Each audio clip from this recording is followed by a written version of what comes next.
हर दिन एक भिखारी दरवाजे के पास आकर भीख मांगता था और घर का मालिक हमेशा घर के बाहर आते ही उसे देखकर फिर जाया करता। कई बार उसके लिए गालियां भी बकता। वो कहता, तू जिंदा ही क्यों है? पूरी जिंदगी ऐसे ही भीख मांगेगा क्या? धरती का बोझ क्यों बना बैठा है? और कभी कभी उस भिखारी को गुस्से में वह धक्का भी मार दिया करता था। इतना कुछ हो जाने के बावजूद अधिकारी के मुंह से सिर्फ यही निकलता कि भगवान तुम्हारे पापों को माफ़ करे। एक बार सेठ को धंधे में बड़ा नुकसान होने की खबर मिली। सेठ बहुत परेशान था। तभी उसके दरवाजे पर वही भिखारी आया। गुस्से में अपना आपा खोते हुए सेठ ने उस भिखारी को पत्थर दे मारा। पत्थर लगने के कारण भिखारी का सर फूट गया और उसके सर से खून बहने लगा। फिर भी दर्द से कराते हुए भिखारी ने इतना ही कहा, भगवान तुम्हारे पापों को माफ़ करे। भिखारी वहाँ से चला गया। सेठ सोच में पड़ गए। भिखारी को पत्थर मारा, फिर भी उसने सिर्फ प्रार्थना ही की। सेठ का गुस्सा शांत हुआ और भिखारी का रहस्य जानने के लिए सेठ भिखारी के पीछा करना शुरू कर दिया। भिखारी जहाँ जहाँ जाता सेठ उसके पीछे जाता। सेठ ने देखा कि कोई उसको खाना देता, कोई उसको मारता, कोई उसको अपमानित करता तो कोई उसे गाली देता। लोग भिखारी के साथ चाहे जैसा व्यवहार करते, लेकिन भिखारी सबके लिए एक ही प्रार्थना करता, भगवान तुम्हारे पाप माफ़ करे। अब रात होने को आई थी। भिखारी अपने घर जाने के लिए लौटा। वो अपने घर पहुंच गया, लेकिन सेठ अब भी उसका पीछा कर रहा था। एक पुरानी टूटी हुई खटिया पर एक बूढ़ी औरत लेटी हुई थी। काफ़ी कमज़ोर और बीमार लग रही थी। वह भिखारी की पत्नी थी। अपने पति को वापस आता देख वह खाट से उठ खड़ी हुई।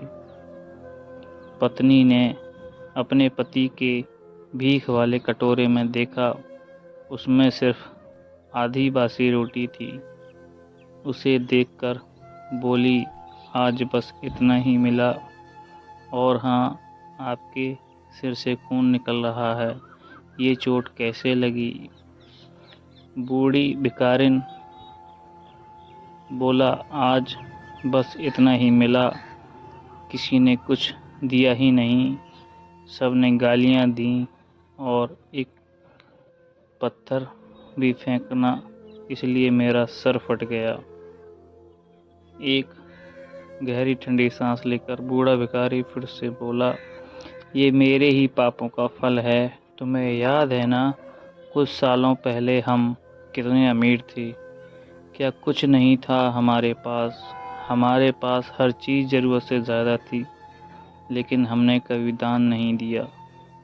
और उससे भी बुरा हमने उस अंधे भिखारी के साथ किया जो हमारे द्वार पर भीख मांगने आया था।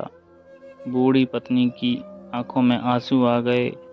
वह बोली, हाँ, हम उस बेचारे अंधे के साथ बहुत बुरा करते थे, उसका अपमान करते थे, उसे खाने के लिए रोटी की जगह कागज़ दिया करते थे, उसका मजाक उड़ाया करते और कभी कभी मारा भी करते। मैंने कभी उसको रास्ता नहीं दिखाया।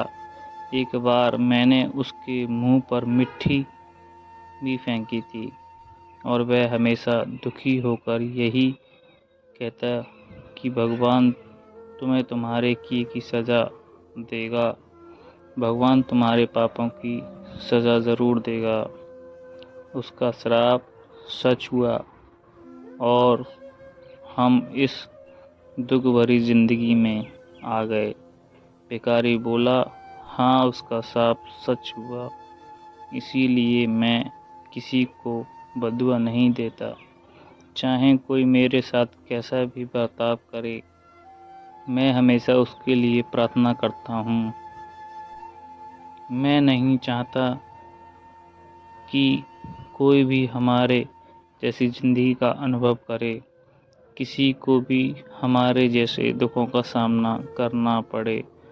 वो नहीं जानते वह कितना बड़ा पाप कर रहे हैं, इसलिए अनजाने में हुए पाप की ऐसी सज़ा किसी को भी मिले मैं नहीं चाहता।